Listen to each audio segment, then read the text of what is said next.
BASF. We create chemistry. Olá, eu sou Bruna Scheifler e este é o Destaque em Pauta. O Desafios da Soja está no estande da BASF para falar sobre o manejo de plantas daninhas, especialmente neste momento delicado que acontece antes e após a colheita da soja. Sobre esse assunto eu vou falar com o Desenvolvimento Técnico de Mercado da BASF, Juliano Lisboa, e também Desenvolvimento Técnico de Mercado da BASF, Ivan Veronese. Então agradeço aos dois pela participação na nossa live. Então, já indo direto ao assunto, nós vamos voltar um pouquinho no tempo para falar sobre o começo desta safra, lá no pré-plantio.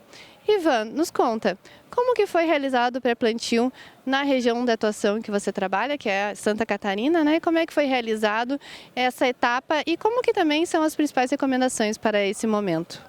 Perfeito, Bruna. Primeiramente, obrigado pelo convite. O plantio dessa safra de soja, ele foi um plantio atrasado, né? Ele já veio atrasado da colheita do trigo e o manejo de plantas daninhas foi dificultado justamente pela condição climática um pouco mais seco e por esse avanço que o produtor teve que fazer nas áreas para entregar o plantio dentro da janela produtiva. Então foi um desafio muito grande. O produtor conseguiu, mas teve muito escape de planta daninha que ficou no meio da cultura, né? E aí, para resolver esses problemas, a gente vai ter que esperar a colheita da soja e aí consertá-los, vamos falar dessa maneira, no próximo plantio de inverno, né? Que está chegando agora. E Juliano, no Rio Grande do Sul a situação foi um pouco parecida, né? Perfeito. Primeiro, obrigado pela oportunidade de falar um pouco sobre o manejo de plantas daninhas. Quando a gente fala em manejo de plantas daninhas, é um cenário delicado, não existe uma receita pronta e a cada safra a gente vem aprendendo sobre isso. Essa última safra a gente contou com alguns desafios. Avanço do trigo, como o Ivan comentou, das áreas de trigo. Nós tivemos também uma condição de déficit hídrico, isso também prejudicou o manejo da planta daninha. E um ponto importante quando a gente olha daqui para frente, tá? A gente já está encerrando o ciclo da soja, temos alguns escapes, mas eu preciso pensar daqui para frente o que nós iremos fazer. Existem algumas ferramentas que podem amenizar o problema e facilitar a minha vida lá na frente. Nesse momento agora, o que nós podemos trabalhar é o manejo de dessecação pré-colheita, onde nós temos a ferramenta do Finale para fazer a uniformização dessa área, o controle dessas plantas daninhas, entrar com uma colheita no limpo e aí assim eu planejar a minha próxima safra. Outro ponto importante de manejo de plantas daninhas é pensar no sistema produtivo. Eu trabalhar o manejo de plantas durante todo o ano, todo o ciclo de cultivo na minha área. E aí agora para frente, saindo da colheita da soja, o que eu preciso pensar, o que eu preciso fazer no campo? Eu preciso realizar uma boa dessecação pré-implementação das coberturas de inverno ou da cultura de inverno, e aí no caso no Rio Grande do Sul a gente está falando principalmente da cultura do milho. Fazer um manejo bem feito nesse momento vai me diminuir a dificuldade quando eu chegar lá no período pré-plantio da soja, no momento de fazer a dessecação. Então, o que nós trabalhamos? Manejo em cima de coberturas e nós temos as ferramentas indicadas para esses alvos. Um dos principais alvos nesse cenário é a buva, principalmente a buva. Quando a gente olha para o trigo, os principais alvos são a buva e o nabo.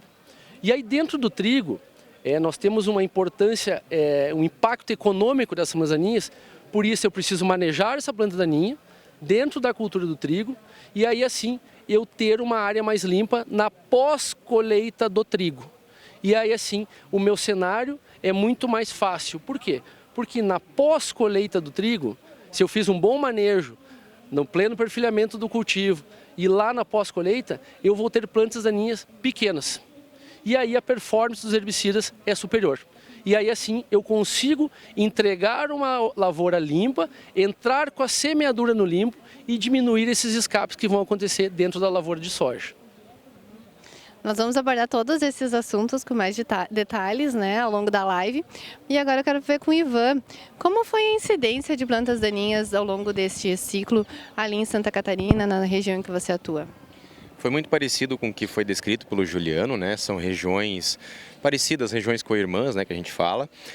Eu acho que um desses desafios que a gente tem que ter agora na pós-colheita do soja, como bem colocou o Juliano, nesse manejo de pré-dessecação, né, de colheita com o Finale, é observar e calendarizar, né, o que eu vou fazer? Eu vou fazer um milho, eu vou fazer um trigo, eu vou fazer uma pastagem e principalmente uma dica para o produtor, né, é planejar bem esse plantio de inverno, né, se preparar nesse sentido, se preparar tanto com produtos, se preparar com os equipamentos, né, e ter o time correto para a utilização de cada ferramenta.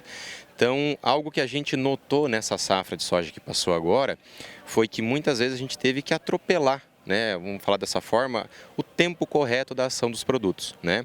Ferramentas, por exemplo, como o HIT, com o Finale, né, que a gente tem dentro das ferramentas da BASF hoje, elas detêm um certo tempo para fazer efeito, né?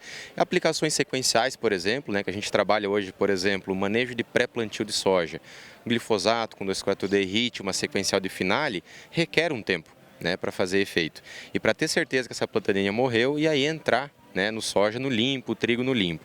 Acho que vale aqui ressaltar a importância de se fazer um plantio, seja da cultura de inverno, seja da cultura de verão, no limpo. Isso vai proporcionar um bom desenvolvimento vegetativo inicial da cultura, seja ela trigo, seja ela soja, mas principalmente vai poder trazer, né, para o produtor lá no final, na colheita, uma lavoura limpa. Então, essas sobras que a gente fala da dessecação que ficaram, né, durante o ciclo da cultura, elas vão tirar produtividade. E a gente tem ferramentas hoje para evitar que isso aconteça. Às vezes o que falta é realmente a gente poder planejar esse trabalho aí com mais antecedência. E Juliano, o Rio Grande do Sul está passando por uma grande estiagem, né, neste ano. Como isso interferiu na incidência e também no manejo de plantas daninhas? Perfeito, Bruno. A gente vive um cenário de dificuldade pela questão do estresse hídrico, mas isso também é um ponto de atenção. Eu posso levar esse aprendizado para a safra seguinte. A gente teve um desenvolvimento que não foi o adequado para a cultura da soja, com isso nós não tivemos o fechamento da entrelinha. E isso proporcionou a planta daninha se desenvolver, né, pela condição de umidade em alguns cenários, pela incidência de radiação solar, e isso proporcionou o desenvolvimento principalmente de buva, né, buva, leiteiro, caruru em algumas áreas. E o que a gente tem que pensar para frente? O Ivan comentou muito bem, eu preciso implementar a minha cultura no limpo. Ela tem que se desenvolver no limpo, tem que se estabelecer no limpo. Isso a gente evita as perdas por mato competição. E agora a gente está com a colheita da soja no seu princípio aqui no Rio Grande do Sul, pelo menos, um pouquinho mais adiantado em Santa Catarina, né? Então, gostaria de saber exatamente isso. O que pode ser feito neste momento, antes da colheita, para tentar consertar e, às vezes, evitar esses problemas futuros com plantas daninhas? Perfeito, Bruna. Consertar, né, algo que deveria ter sido feito lá atrás, primeiro é mais custoso, né? Segundo que já, né, como o Juliano já bem colocou, já houve a perda, né? Para esse momento agora da dessecação, que a gente fala dessecação em pré-colheita, né, na cultura da soja, as plantas daninhas que se sobressaíram pela cultura, né, nós temos a recomendação do Finale, como a gente já abordou lá no início, no glufosinato de amônio, a dose de 2 litros por hectare, junto com o nosso óleo MES, né, 500 ml por hectare. Há um estágio de aplicação, né, que é técnico, né, que a gente precisa avaliar a lavoura para fazer essa aplicação. Para isso a gente conta hoje com uma equipe da BASF no campo, né, toda a nossa equipe, os nossos distribuidores, cooperativas também, que estão aptos, né, a visitar a lavoura do produtor e observar o melhor momento, o momento técnico realmente para a utilização do produto. A uniformização da colheita, ela não vai trazer só o benefício de conseguir dar um pré-controle para essa planta daninha, né, para facilitar o manejo depois, posteriormente. Mas o momento da colheita, esse produtor, até por esse déficit hídrico, como o Juliano bem colocou, né, em algumas regiões de Santa Catarina também tem um pouco desse déficit hídrico, mas o estado como um todo está muito bem na questão hídrica, a uniformização da colheita é muito importante. Então eu tenho áreas dentro da minha lavoura que não estão no momento de colheita e áreas que já estão passando do momento da colheita. A uniformização de plantio vem para a gente conseguir colher, tanto nas baixadas, nas coxilhas, né, um soja com uma umidade boa, né, com um corte mais facilitado da máquina, né, um grão que você vai levar no distribuidor ou na cooperativa, ele vai ter um balanço, né, de umidade, então isso vai trazer só benefícios para o produtor no momento dessa colheita. Isso é um dos benefícios do manejo de pré-dessecação. E claro, o manejo continua depois da colheita, é tão importante quanto como a gente falou no começo, né? Então, Juliano, quais são as melhores práticas após a colheita? Perfeito. Então, passando da aplicação dos produtos da pré-colheita, né, a aplicação do finale, e aí sim eu já começo a planejar qual o cultivo ou cobertura virá na sequência. Dentro do cenário, das opções de herbicidas que nós temos no mercado, existe uma nova leva de produtos auxínicos, que estão vindo para o mercado, que estão sendo utilizados. Entretanto, quando a gente olha essas ferramentas, onde eu faço a aplicação de um herbicida auxínico, associo a um glifosato, eu preciso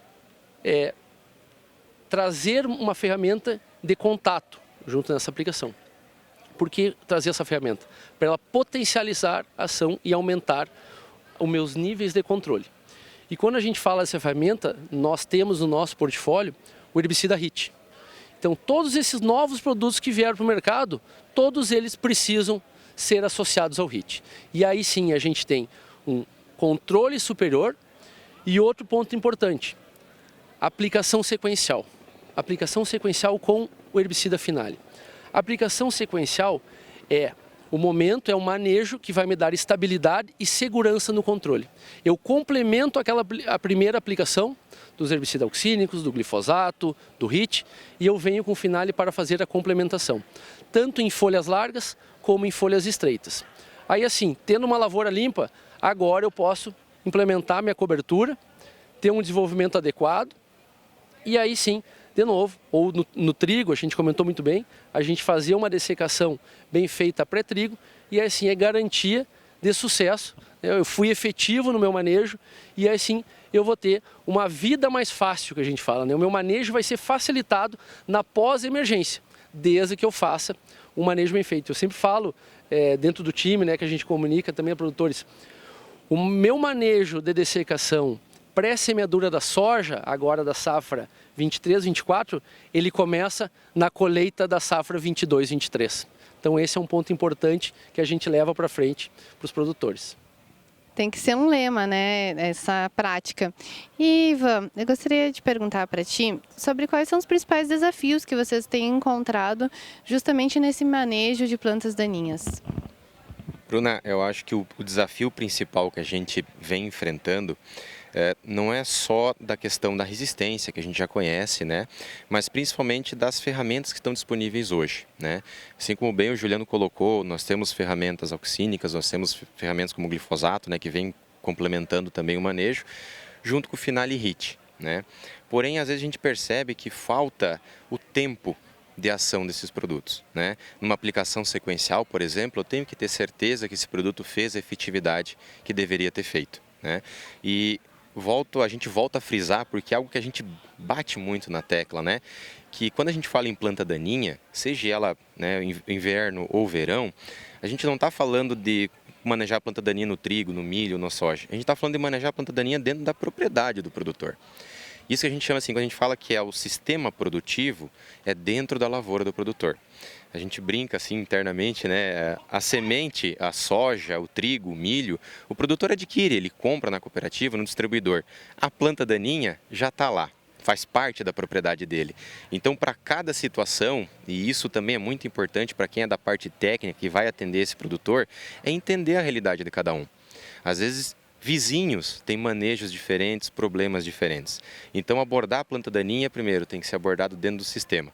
Segundo, cada caso é um caso. E aí merece uma atenção especial de quem os atende. O Ivan mencionou a questão do sistema, né? Então, Juliano, o que está dentro desse sistema? Quais práticas ele abrange? É um ponto importante, né? A gente fala do sistema produtivo, que nem eu comentei anteriormente, a gente pensar pós-colheita, já como é que eu vou planejar a minha área para dessecação pré-semeadura da safra seguinte, né? E dentro do sistema, a gente está falando soja, cobertura soja, estou falando de soja, trigo, soja, estou falando de soja, milho, soja na sequência. Então nós temos, no mínimo, pensando em dessecação pré-semeadura, manejo em pós-emergência da cultura, nós temos no mínimo aí uns 6 a 7 momentos que nós podemos manejar plantas daninhas e diminuir o banco de sementes que o produtor tem na área. Outro ponto importante, eu gostei, ele perguntou da dificuldade, né? A dificuldade é principalmente a condição, né, de temperatura, condição hídrica da área e principalmente o tamanho da planta daninha.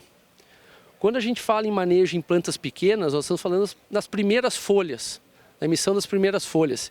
Quando eu trabalho com plantas daninhas pequenas, manejar plantas daninhas pequenas é muito mais fácil do que eu manejar já plantas grandes, que já são plantas fora do estágio de controle. E aí, quando eu tenho plantas pequenas, em alguns cenários, uma aplicação de glifosato, HIT e Finale, uma aplicação tripla, eu posso ter um manejo efetivo, porque são plantas pequenas. Quando a gente já parte para uma área com plantas grandes, que a gente já fala fora do estágio de controle, eu vou precisar trabalhar um glifosato, um herbicida auxínico, associação com HIT e também vou ter que fazer um sequencial, fazer uso de pré-emergentes para eu manter essa área limpa, facilitar o meu manejo. Então são algumas dicas que a gente procura passar para o produtor, porque assim ele vai ter uma facilidade no manejo, os produtos irão performar da maneira que nós conhecemos as ferramentas e assim todo mundo ganha, o produtor vai ter uma área limpa, vai se estabelecer a cultura no limpo e vai ter uma colheita no limpo, né, sem ter impurezas na área e assim ele vai ter uma rentabilidade maior. Que é o que todo mundo está procurando, né? Então eu conversei aqui na Expo Direto Cotrijal, no estande da BASF, com o Juliano Lisboa e também com o Ivan Veronese, são os dois desenvolvimento técnico de mercado da BASF. Então, muito obrigada aos dois pela participação na nossa live, foi um prazer recebê-los. Na quinta-feira nós temos o Mercado em Destaque. Sigam nos acompanhando pelas nossas redes sociais e também pelo portal destaquerural.com.br. Muito obrigada a todos.